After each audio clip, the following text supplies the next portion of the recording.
At my daughter's birthday, my brother laughed, tossing her drawing aside. Pointless. She won't amount to anything. I took her hand and left quietly. The next morning, Mom called in tears. Please call the bank. Your sister's loan just got denied. My daughter Mia turned 8 last Saturday. We did something small at my house. Just a few balloons, a homemade cake, her favorite macaroni and cheese, and some close family. She had been counting down the days, waking up early to decorate handmade cards for everyone. But she spent the most time on one thing, a drawing. It was a bakery she dreamed of owning someday. Pink walls, shelves full of cupcakes, a sign above the door that read, Mia's Treats in bubble letters, with customers lined up on the sidewalk. She used glitter pens, even glued a little fake jewel on the sign for sparkle. She folded it carefully, wrote Uncle Mark's name in shaky cursive on the outside, and gave it to him like it was gold. He barely glanced at it before tossing it on the table. Pointless. She won't amount to anything. No one said anything. Not my mom, who was sitting right next to him. Not my dad, who was pouring himself more coffee like it hadn't even happened. My sister Jenna was curled up on the couch with a fever, half asleep under a blanket, and probably missed the whole thing. Mia just stood there, still holding the corners of the paper, not sure if she should smile or cry. I didn't speak. I didn't ask for an apology. I just took her hand, picked up her coat, and left. The front door was still open when I pulled out of the driveway. The silence in the car was worse than anything he said. The next morning, I was folding laundry when my phone rang. It was Mom. I let it go to voicemail. She called again and again. On the fourth try, I picked up. She was crying. Please call the bank. Your sister's loan just got denied. I stood there for a second, holding one of Mia's socks in my hand. The loan. I'd completely forgotten. Jenna had mentioned it a couple of weeks ago. Some pet grooming thing she wanted to start from a van. She had been saving up, but she needed more, and her credit wasn't enough. I told her I'd help co-sign if no one else could. She sounded so hopeful when she thanked me, but I never followed through. Mark didn't help. Mom and Dad said they weren't comfortable. Jenna got sick and never followed up with me. Now the loan was denied, and Mom was asking me to fix it. I didn't tell her what I had decided the night before, that I was done. Done pretending we were some loving family. Done carrying the weight for a brother who never lifted a finger unless there was a camera on him. Done trying to win the approval of parents who made excuses for him every time. I wasn't calling the bank, and I wasn't calling her back. Jenna would find out eventually, but I wasn't ready to explain yet. Not after what they did to Mia. Not after what they didn't do. This time, silence was the only answer they were going to get from me. Jenna didn't call me right away. A few days passed, maybe 4, before I finally got a text from her. Hey, not sure what happened with the bank. Just let me know if something came up. Hope Mia's okay. I didn't answer. I stared at the message, thinking about how her voice sounded last time we spoke. She was sick, curled up in her hoodie, apologizing for being too tired to help set up the cake. She didn't even see what happened with the drawing. I think for a while that's what kept me from cutting her off earlier. But it wasn't about her. It was about me finally drawing a line. Mark had always been the golden boy, the one who could fail classes, drop out of college, crash Dad's truck, and somehow still be the smartest, most promising one in the room. My parents built him up like he was some misunderstood genius. When he got fired from 2 jobs in 1 year, Dad actually said it was because his mind was too sharp for basic office work. Meanwhile, when I was working 2 jobs, raising Mia by myself, and still sending them money every Christmas because Mom cried about her bills, they said I was responsible like always, and moved on. That's what I was to them, the one who handled things, the one who didn't need praise, the one who didn't need defending. So when Mark tossed Mia's drawing and insulted her future like it was a joke, of course they said nothing, because they never held him accountable for anything. Not when he lost his last girlfriend over gambling. Not when he borrowed $900 from Jenna last year and never paid it back. Not even when he got drunk at Thanksgiving and called my daughter an accident. This time, though, it felt different. Mia didn't talk much after that day. She stopped bringing out her notebooks. The little girl who used to fill the kitchen table with crayons and paper started putting everything away before I even came in the room, like she was embarrassed to be excited about anything. That did something to me I didn't expect. It made me colder, harder, not angry, done. I stopped returning my mom's calls. I saw her name on my screen every morning like clockwork. First thing, always around 8 o'clock a.m., I used to pick up without thinking. But now all I felt was tired, like I'd spent 30 years carrying a weight that was never mine. And then it came. Saturday afternoon, I got a knock on the door. It was my dad, the first time he'd shown up without calling in years. He didn't even ask to come in. He just said one thing. We need to talk about what you're doing to this family. Not what Mark did to Mia.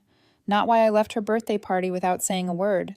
Not why I hadn't returned their messages all week. Just that I was the problem now, because I was the one pulling away. I closed the door. 2 hours later, Mark posted a picture on Facebook. Him sitting poolside holding a drink, captioned, "Family first, always." And in the comments, my mom wrote, "Proud of you, honey, no matter what anyone says." I didn't screenshot it. I didn't need to. I remembered every word. Jenna showed up unannounced the following Tuesday. I hadn't told her not to come, but I hadn't responded to her messages either.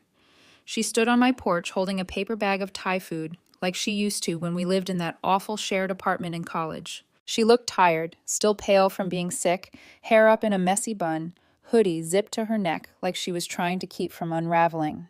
I opened the door. Neither of us said hi. She just walked in and put the bag on the kitchen counter. The silence sat between us like a third person. Eventually, she said she'd found out what Mark had said to Mia. I didn't ask how. I figured someone finally filled her in. She told me she was sorry, genuinely sorry, but she didn't ask why I hadn't called the bank. She already knew. She said it wasn't about the loan anymore. She didn't even want it. Then she dropped it. I'm leaving. At first, I thought she meant for the day. Maybe she was taking a break. But no, she meant Oregon, a one-way ticket. She'd been accepted into a year-long wildlife rehab internship she applied for months ago, back when she still thought her life was stuck. She hadn't told anyone, not our parents, not even me. I didn't say anything. Not because I was angry, but because I didn't expect to feel relief. She was the only one in that family who still had something real in her. Maybe the only one who could walk away without dragging a trail of fire behind her. She said she wasn't telling them until she was already gone. I told her Mia would miss her. She promised to come to Mia's recital the following weekend. It was going to be Mia's first time performing a solo in front of a crowd. She'd been practicing a little piano song every day after school. But the recital never happened, because 2 nights later, at 3:14 a.m., my phone rang. It was Jenna. She sounded panicked, not crying, just sharp. "You need to check your email right now." Still half asleep, I opened it. There was no subject line. The sender was some random Gmail address I didn't recognize. Inside were screenshots, bank documents, transaction logs, loan agreements, all with my name. I scrolled through them in silence. My name, my address, my social. $7,200 transferred from an online lending company. The funds went to a pet supply wholesaler in New Jersey. In the transaction notes, it said, "Business startup package. Mobile pet grooming van supplies. Signage. Vaker." The business name used Jenna's middle name. I just stared. Then I realized it was Mark. He didn't just steal money. He didn't just lie. He had taken Jenna's idea, forged my identity, and used the loan to set up the business himself, all while letting Jenna believe her application had been rejected, all while letting Mom call me crying, thinking I'd backed out, all while acting like he didn't care. That smug post he made sitting poolside with his stupid sunglasses captioned "Family First." He probably posted it after the money hit his account. I called the lender in the morning and filed a fraud report. I froze my credit, talked to a lawyer quietly, carefully. I knew better than to make noise too soon, because this wasn't just about the money anymore. It was about Mia and Jenna. And every single year I spent cleaning up after people who never bothered to clean up after themselves. I didn't tell my parents. Not yet. Let them keep believing Mark was brilliant. Let them post under his Facebook pictures about how proud they were. I was going to wait. Wait for the moment they needed something, a favor, a rescue, and then I'd show them the cost. By the end of that week, I had already filed the fraud report, frozen my accounts, and spoken to a lawyer who specialized in family-related financial abuse. She didn't even sound surprised when I explained what had happened. Said she sees it all the time. Siblings using siblings, parents pretending not to notice. Jenna stayed quiet on her end. She was flying out in less than 48 hours and kept her phone on silent. But she sent me everything I needed. Emails, links, timestamps, even the ad that showed up in her inbox. It was almost too easy to connect the dots. Mark hadn't even tried to cover his tracks. The fake email he used for the loan had his nickname in it, a nickname only we called him growing up. Still, I hadn't told my parents. I was saving that. Mia's recital was on Saturday. She wore a blue dress she picked out herself with tiny music notes stitched along the bottom hem. I sat in the third row of the school auditorium with my phone ready to record and watched her walk up to the piano without a hint of the usual sparkle she carried. She looked around once, probably for Jenna. She played the song perfectly, every note. But when it ended, she didn't smile. She didn't even bow. She just walked off stage and sat down quietly next to her teacher. That's when I made the decision. I dropped Mia off at school early Monday morning, told her I'd be picking her up later for a surprise, and drove straight to my parents' house. I didn't call ahead. I didn't knock. I waited in the driveway until Mom finally opened the door in her robe holding a mug with Chanda 1 Grandma on it. I handed her the manila envelope. No explanation. Just said, "You should read this before you decide whose side you're still on." She asked if I was serious. I walked away. Inside that envelope was everything. Copies of the fake loan under my name, proof of the funds going to a pet grooming supplier in New Jersey, a copy of the PayPal receipt with Mark's email address on it. I also included the police report and the fraud case number. By noon, I got my first call from Dad. Didn't answer. Then Mom, voicemail, long, rambling. She started with, "Effie, honey," and ended with, "You're tearing this family apart." In between were a dozen excuses. A half-baked theory that maybe Mark had been confused about what he was doing, that it couldn't have been intentional.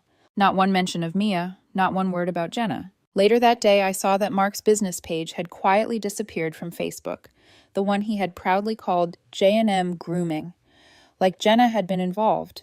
He'd even used an old childhood picture of the two of them in the About Us section. That was gone now. Instead, he posted a vague status on his personal page. "People will always try to tear you down when you're doing better than them. Keep grinding. Stay silent. Prove them wrong." Mom commented under it with a string of red hearts and said, "Proud of you no matter what." I took a screenshot and closed the app.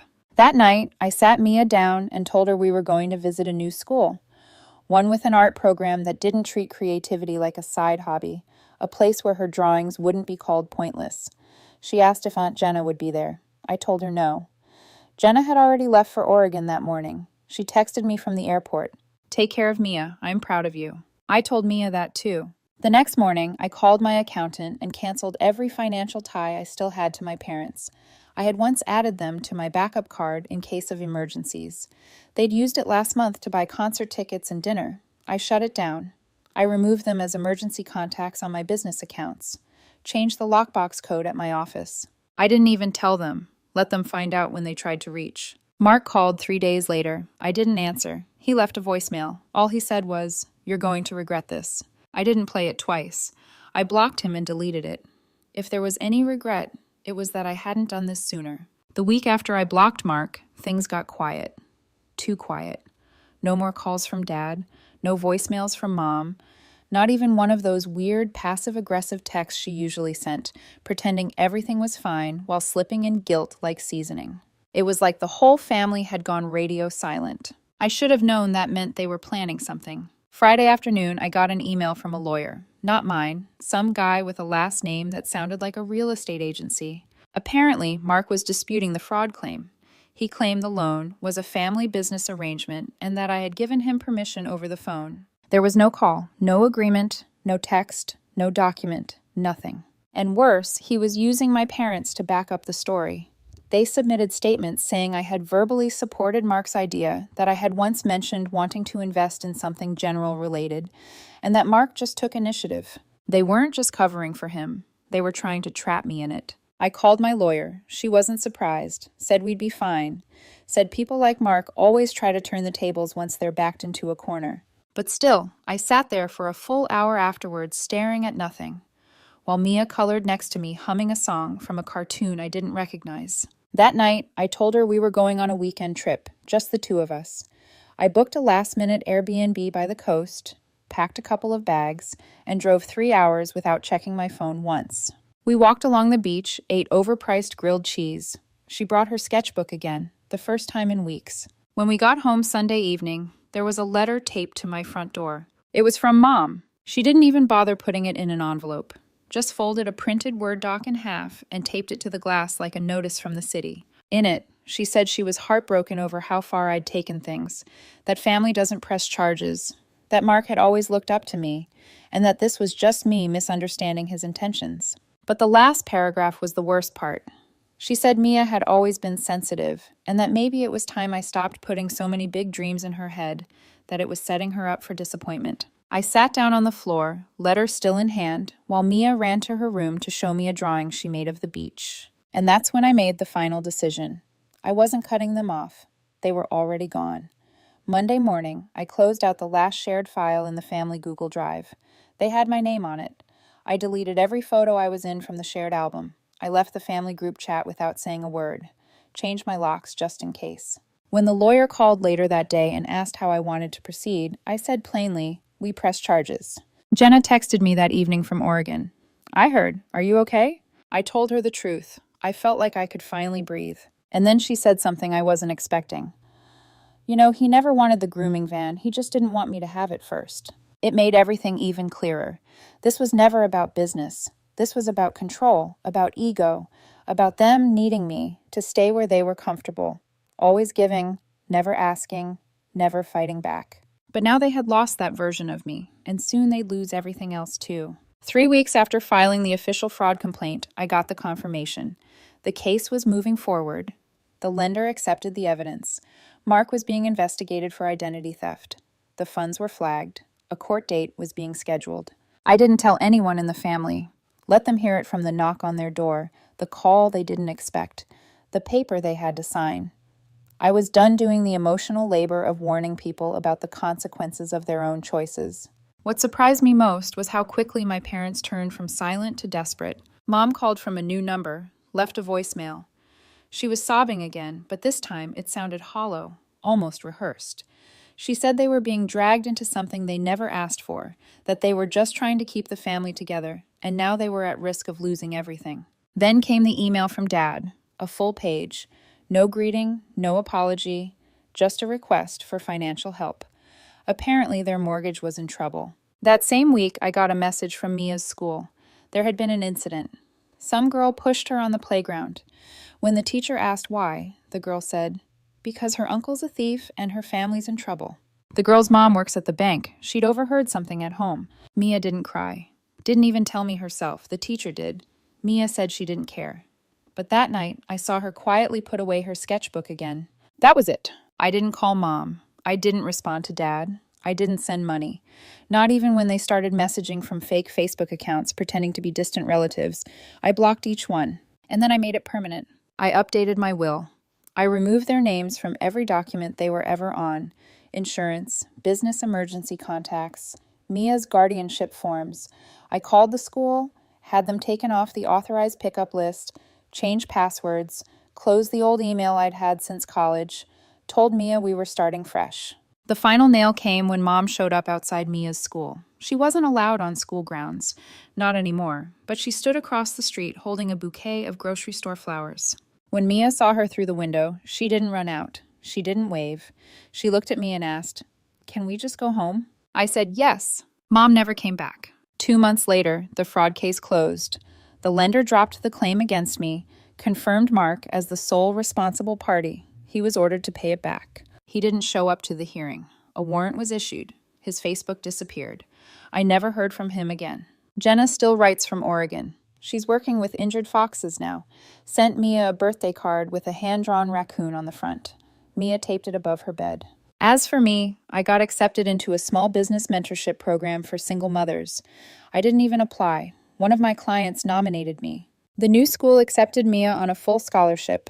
They saw her artwork during the tour and offered her a spot on the spot.